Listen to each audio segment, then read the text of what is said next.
Hi, magandang umaga po sa inyong lahat, mga kababayan, taga-lungsod ng Maynila. Sana po ay nasa mabuti kayong kalalagayan at malusog na pangangatawan ngayong Sabado de Gloria. Mga kababayan, ito po ang inyong lingkod ay kahapon po ay hindi po tayo nag-broadcast bilang paggalang na rin sa Biyernes Santo, but it doesn't mean that your government stopped working. Later, we will report it to you what your city government done yesterday to address at least mais o maibsan man lamang ang kinakaharap na suliranin ng ating mga kababayan. At katulad ng lagi naming sinasabi sa inyo, pipilitin nating akapin hanggat maaari ang lahat, hanggat kaya ng inyong lungsod, sa tulong na rin ng iba't ibang leader ng national government at ng mga barangay. So muli ngayong mga kababayan, nais ko kayong i-update sa sitwasyon ng opisyal na listahan ng inyong lungsod at ng national government sa katatayuan ng mga ating mamamayan sa ating syudad. Ngayong araw na ito, kahapon, for that matter, 14 po ang nadagdag sa atin na positibo sa COVID-19. Kaya 291 na po. Ang ating pasyente sa kani-kaniyang mga ospital, sa national government, sa private hospital, at sa inyong public hospital na pag-aari ng lungsod ng Maynila, partikular na po ang ating bagong tatag na Manila Infectious Disease Control Center diyan sa may Santa Ana Hospital. Kababayan, nadagdagan naman tayo ng 32 PUIs. So ang total po natin ay 453. Nasa inyong mga screen kung saang barangay o area nagkaroon ng positibo at mga PUIs sa ating lungsod. I-share ninyo sa inyong mga kapitbahay, i-share ninyo sa inyong mga mahal sa buhay. Kung kayo'y napapabilang dyan sa komunidad na nasa screen ninyo, ay mabisa po siguro na magdoble ang ingat sa atin, mga kababayan. So, saglit lang. Mga kababayan, yan po at nais ko rin ipabatid sa inyo, 25 na po ang gumaling sa COVID-19. 16 po sa ating Santa Ana Hospital MIDCC, 8 po sa private hospital at isa naman sa San Lazaro Hospital. We will try to gather as many as possible update mga kababayan patungkol sa COVID-19. At bilang patuloy na pagbibigay ng halaga ng inyong pamahalang lungsod na labanan nating sama-sama ang ating kalaban, ang kalabang hindi nakikita, COVID-19. Ang ating pong mga pasilidad pangkalusugan ay patuloy na binibigyan diin ng inyong pamahalang lungsod at pinalalaki at pinalalakas. Maraming salamat sa ating mga frontliners, doctors, nurses, and our health workers and health staff. Thank you very much. Keep up the good work and please also take care of yourself. Stay safe. We need you. We cannot thank you enough, ating mga frontliners. But we really need you nowadays, mga frontliners namin. Thank you. Kaya po, kung maalala ninyo nung isang gabi,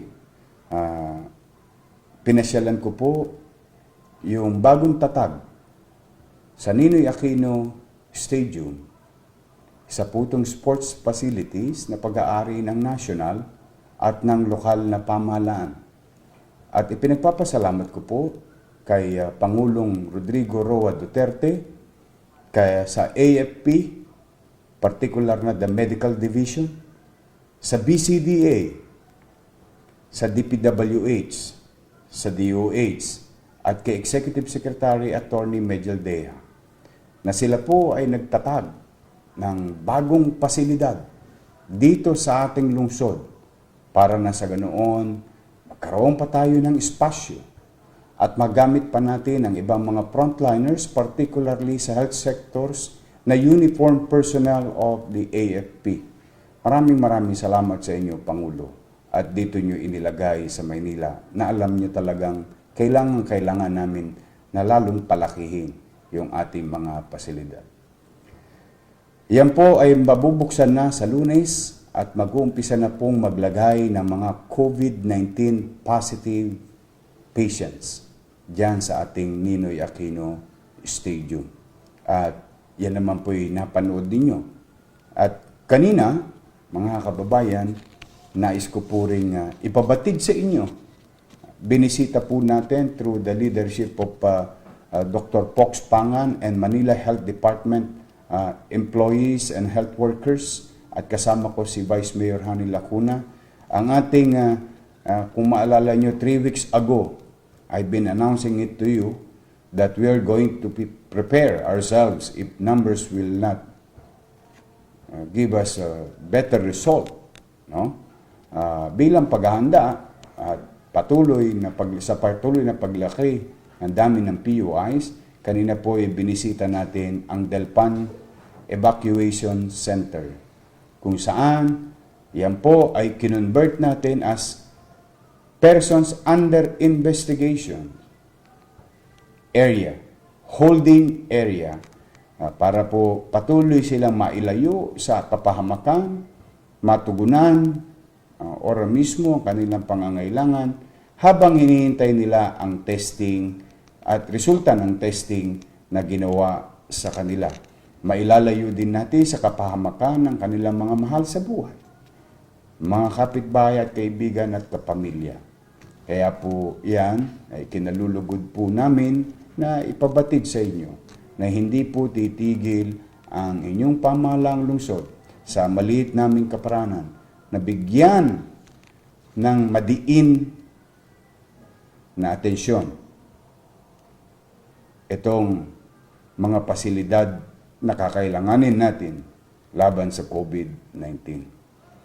Mga kababayan, nais ko ring ibalita sa inyo na kanina ay nagpulong-pulong kami ng ating Philippine Chief Implementer, Secretary Carlito Galvez, na inappoint ng Pangulo na siya ang namamahala para labanan itong COVID-19 sa mga national agency. Kausap natin si Secretary Carlito Galvez, AFP Medical Corps Dr. Navarro, Colonel Navarro, PGH Director Gap Legaspi, BCDA President Vince Dizon, and MHD Director Doc Pangan. Ito po, ang inyong lungsod ay nakipag-partner sa mga national agencies, national public hospital, para mas dumami pa ang ating testing facilities. Habang tayo rin naman ay patuloy na tumutugon sa mga pasyente na alagaan sila sa ating Manila Infectious Disease Control Center. So maraming salamat po sa mga kawani ng pamahalaang nasyonal. At itong 56 beds natin for PUIs diyan sa Delpan Evacuation Center, habang tayo po ay nag-uusap ngayon, may dumating na pong 2 PUIs na ating aalagaan. Huwag sila mag-alala, libre po ang pagkain, at kung sakali man, awan Diyos, lumabas ang resulta nila na sila'y nag-negative, saka natin sila ibabalik sa kanilang tahanan, pamilya at pamayanan. At paalala, may batas na umiiral sa Maynila, yung anti-discrimination sa mga PUIs, PUMs, and frontliners sa health sectors. Kaya po, paalala lang, mahirap na po ang sitwasyon natin. Ang mga salitang ginagamit natin na nakasasakit ng damdamin na hindi nakatutulong sa laban natin sa COVID-19. Always remember, bear in mind, ang kalaban natin ay COVID-19. Hindi ang kapitbahay natin, hindi ang mga kakilala natin, hindi ang barangay, hindi ang pamahalaan. Ang kalaban natin ay iisa. Kaya kailangan sama-sama tayong labanan nitong COVID-19 virus na nakakapamerwisyo sa araw-araw nating buhay, nakakapagpahirap sa katatayuan natin sa buhay. Yan po mga kababayan. At umasa kayo sa maliit naming kaparanan, hindi po kami titigil. We will be there with you, alongside with you. We will not stop. We will not stop. We will innovate. We will persevere. We will be relentless in addressing the situation. Kaya po, nais ko naman ibalita sa inyo, kahapon, Biyernes Santo, nagsimula muli ang pag-deliver. Matapos natin ma-deliver yung ating kakaf sa tulong ng mga barangay official na sa kanilang mga sinumite na mga pangalan, ay umabot na po tayo halos ng 580,000 families. Ang target po natin ay 568,000. Ngayon mga kababayan, at huwag kayong magkalala, meron pa akong natitirang kaunti. At huwag kayong mangamba. Pipilitin ko pa pong gastusin yun upang makatulong man lamang, maibsan ang dinaranas na kahirapan ng ating mga kababayan. Lahat po tayo naghihirap ngayon. Emotionally, psychologically, and financially. Lahat.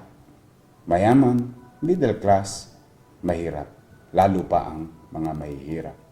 Kaya po, nais kong ipabatid sa inyo, kahapon lamang, Biyernes Santo, tayo po ay nag-deliver ng 45,000 food boxes sa 45,000 na pamilya sa lungsod ng Maynila, mga kababayan. At today, magtutuloy-tuloy pa rin po yan at pipilitin pa rin natin abutin hanggat maaari at tupdin ang mga bagay na nasabi na natin. Mga kababayan, ito'y isang maliit na pamamaraan ng inyong lungsod na maiparamdam sa inyo ang aming pagmamahal sa bawat pamilyang Manileño at sa bawat taong naipit dito sa lungsod. Taong grasa, tao sa kalye, mahirap, o lahat ng uri ng tao. Hanggat maaari, mga kababayan. Hanggat maaari. Hanggat maaari. Gagawin po namin ang aming makakaya, mga kababayan. Kaya po, today, nagdi-deliver po ulit. Mamaya, i-update namin kayo. At ako naman po ay naghahanda na rin sa mga darating pang araw para sa ikatlong ayuda na gagawin ng lungsod ng Maynila. May awa ang Diyos. Siguro naman, napanood ninyo nung isang gabi na ang inyong pamahalang lungsod ay talagang in our own little way.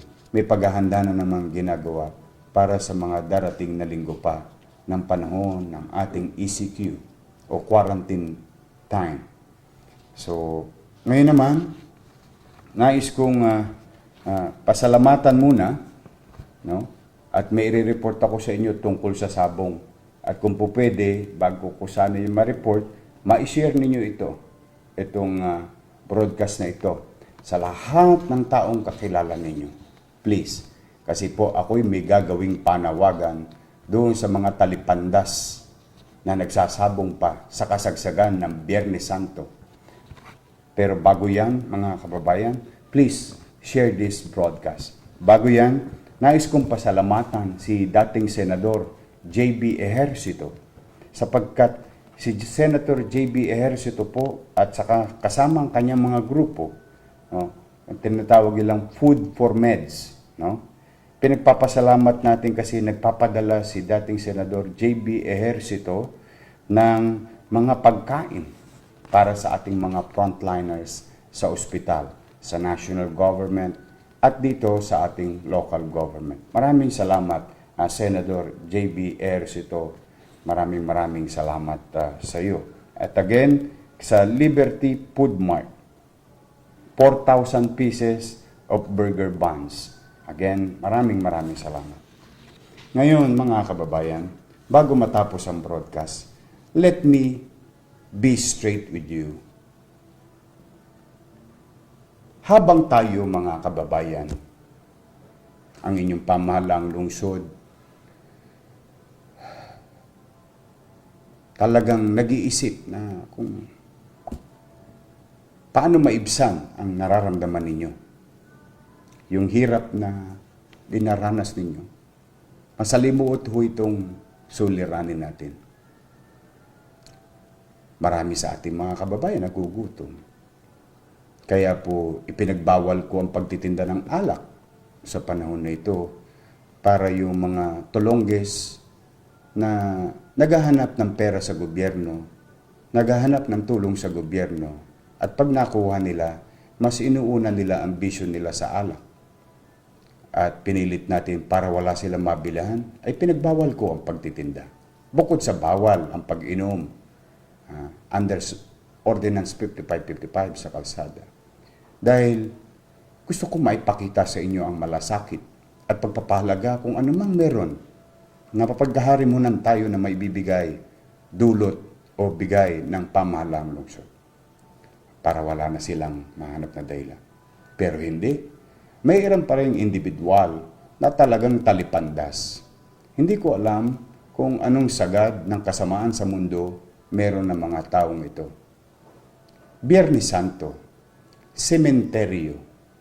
Mga kababayan, kayo po ang lumugar sa katayuan ko. Ano kaya ang mararamdaman ninyo sa mga taong ito na naturing ang panghalal ng bayan? Mga barangay official ng ibang syudad.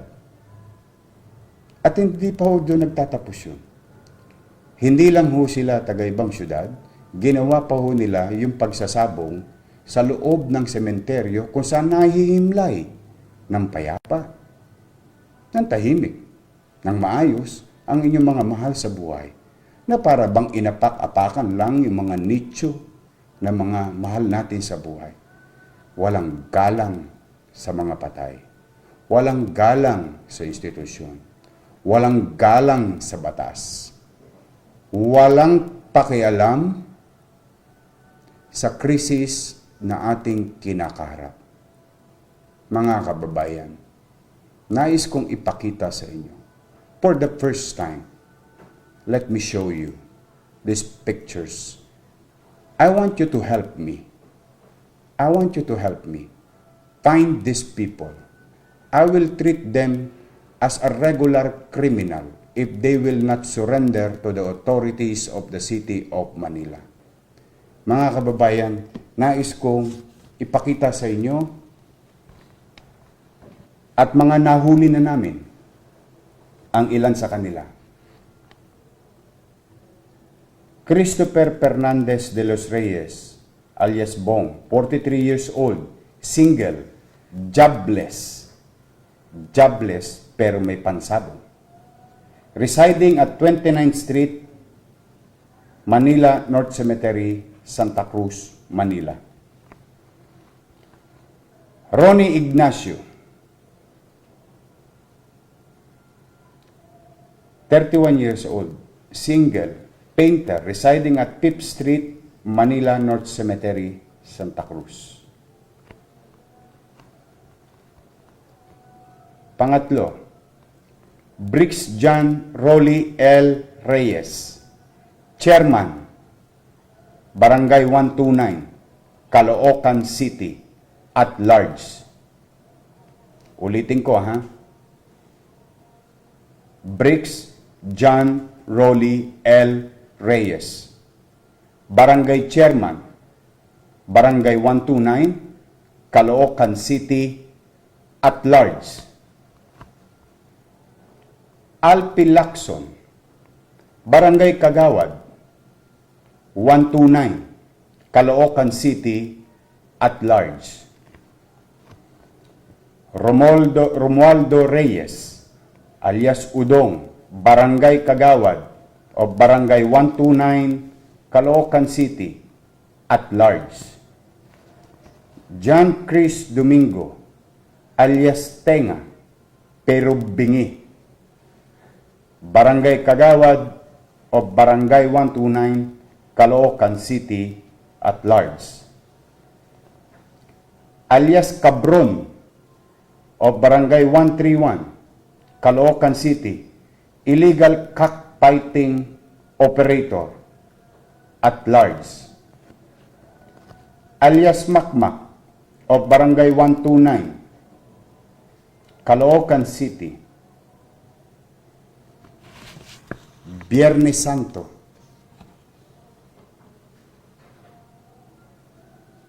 sementeryo, halal ng bayan, may pandemic. Tingnan ninyo. O ngayon, wala kayong galang sa mga patay, wala kayong galang sa pamahalaan, wala kayong galang at malasakit sa kapwa ninyong nagsasakripisyo, na hirap sumunod sa pamahalaan, manatili sila sa kanilang bahay. O ngayon, kayong mga kagawad na nabanggit dito,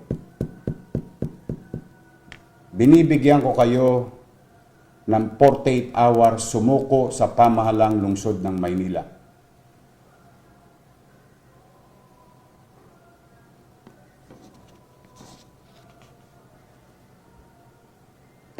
Hours. Pumunta kayo rito sa pamahalang lungsod ng Maynila. At kapag kayo'y sumuko, bahala ng taong bayan magpatawad sa inyo. O ngayon, hindi kayo susuko, makita ninyo kung anong gobyerno ng Maynila. I will treat you as an ordinary criminal. Anyway, ang ginawa nyo naman talaga ay krimen. You want attention? Gusto nyo ng atensyon sa kasagsagan ng krisis na kinakaharap ng syudad namin, ng bansa, ng mundo, na ikinamamatay ng mga inosenteng tao at nababaliwala ang sakripisyo ng lahat ng mamamayan, mga taong gusto na magtrabaho para maghanap buhay, hindi makapagtrabaho para irausan ang pamilya nila, nakuha nyo pang magsugal? Sa mga pamilya, sa asawa ni Christopher Fernandez E. de los Reyes, kung mahal mo ang asawa mo, isuko mo na dito. Ronnie Ignacio, kung mahal mo ang asawa mo, isuko mo na dito. Briggs John Rolly L. Reyes, Barangay Chairman, kung mahal mo ang pamilya mo,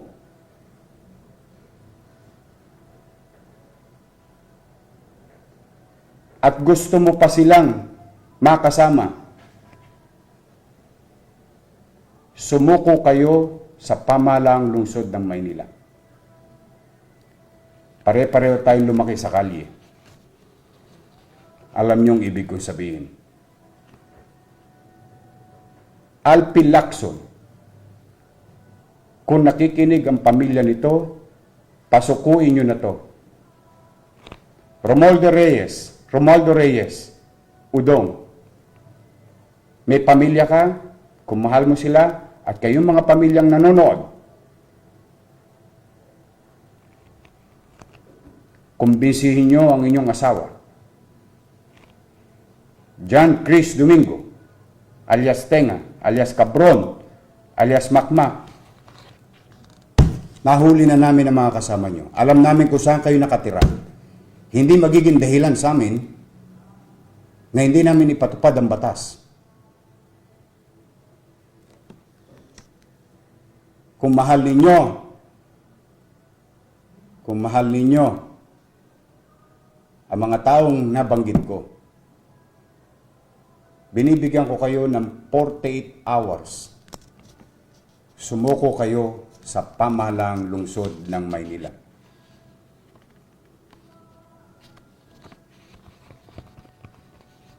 Mga bastos kayo. Wala kayong modo. Biyernes Santo. Halal kayo ng bayan.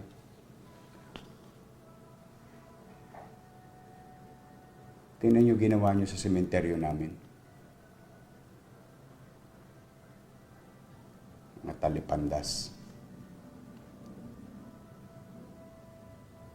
Then I will deal with you again after 48 hours. I will see to it that you will never have a good sleep every night after 48 hours. I will take this personally. Total, binaboy ninyo ang lungsod. Hindi naman kayo taga rito. Binaboy ninyo yung mga labi. Sige, saang makatwirang at mahabang pasensya na tao ang uunawa sa ginawa ninyo?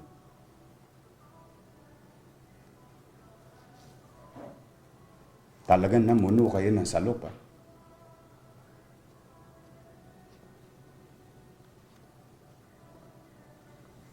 Sa mga kababayan namin na nanonood, kung kayo'y may pagkakaalam pa na ibang impormasyon sa mga ito, tamang-tama, mas madali itong hanapin. Dahil hindi naman ito makalalabas basta-basta ng Metro Manila. So, bilang sa diplomasyang pamamaraan, binibigyan ko kayong ng pagkakataon na maituwid ang inyong pagkakamali. Dahil tao lamang tayo nagkakasala. Yan, bilang ama ng lungsod ng Maynila. Pero dapat yung kaharapin ito. Hindi ko kayo, ulitin ko, para malinaw tayo. Labas mga ulit picture.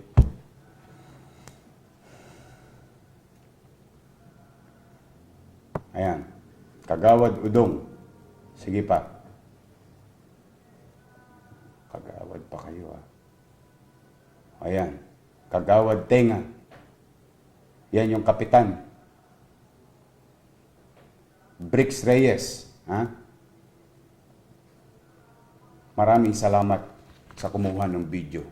Maraming salamat sa nagmalasakit na nagbigay ng litrato. Maraming salamat sa inyo.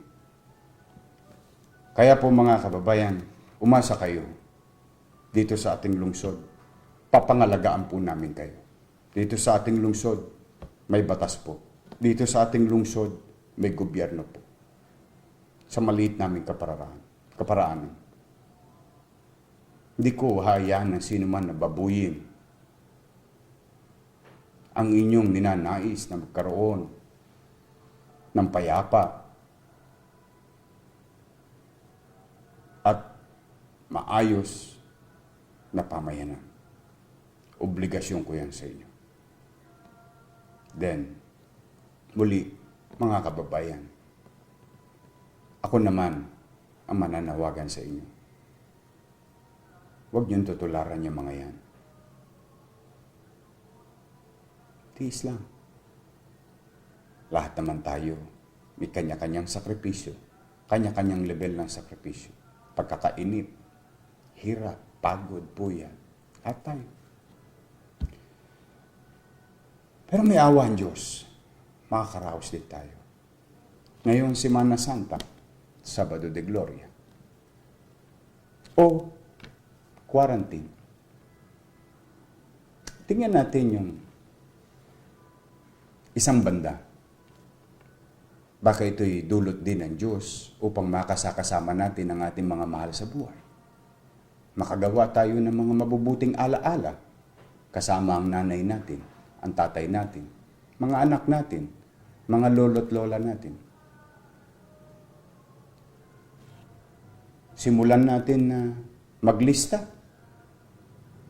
Kahit mga 3 bagay na pwede natin gawin bilang pamilya sa loob ng bahay para makagawa man lang tayo ng alaala sa ating mga minamahal sa buhay sa loob ng tahanan. Minsan sa buhay, kailangan din natin isipin yung kabilang dako ng sitwasyon. Baka naman ito'y nagbibigay din ng hudyat sa ating lahat at nagtuturo rin ng leksyon kung ano ang mahalaga sa buhay natin ngayon. Marami tayong pangangailangan, pero marami ring mas mahalaga sa buhay bilang isang tao, bilang isang pamilya, bilang isang pamayanan, bilang isang syudad, bilang isang bansa. Tingnan natin. Wala namang masamang sumubok. Pag nakita nyo ang nanay nyo, say you love them. Nakita nyo ang tatay nyo, sabihin nyo mahal nyo sila. Ang lolo't lola nyo. Let's start from there. Magkwentuhan kayo ng mga bagay na nagdaan. O baka ito rin ang mga pagkakataon sa buhay natin, sa loob ng pamilya, na meron tayong hindi pagkakasundu-sunduan. Ibinigay din ito ng Diyos na dahilan upang tayo magkaayos-ayos, magkabati-bati, at mapakita natin sa bawat isang halaga ng bawat isang kasapi ng pamilya. Mahirap, middle class, mayaman, lahat ng pamilya. Baka ito yung pagkakataon. Lalo na ngayon, ang Panginoong Hesus ay wala. Ayon sa mga aral na itinuro sa atin. Magmuni-muni tayo. At baka ito rin ang panahon na kung saan hinihintay tayo ng Diyos na humingi sa ating mga kapatawaran sa ating mga kasalanan. Maraming pwedeng mangyari. Maraming pwedeng gawin para malabanan natin pagkabugnot sa buhay. Ang kahirap ang ating kinakarap. Kaya po sa inyong lahat, mga kababayan, samahan niyo kung ipanalangin din natin ang mga sakit. Naway hagkan sila ng kamay ng Panginoon Diyos. Na sila'y gumaling na. Ang mga nahihirapan, bigyan nawa ng Diyos ng kaluwagan sa buhay. At bigyan sila ng malawak na kaisipan, damdamin at isipan na kaharapin, kayanin itong krisis na ating nilalaban. Sa mga batang Maynila, tayo rin magkikita sa finals. Walang magmamalasakit sa ating mga batang Maynila, kundi tayo rin kapwa batang Maynila. Muli, hanggang dito na muna. Mamaya, pag may update kami uli, ibibigay po namin ulit sa inyo. For the meantime, antabayanan po ninyo ang mga updates na binibigay ng inyong pamahalaang lungsod. Magandang umaga. Pagpalain nawa kayo ng poong may kapal. Manila, God first. Maraming salamat.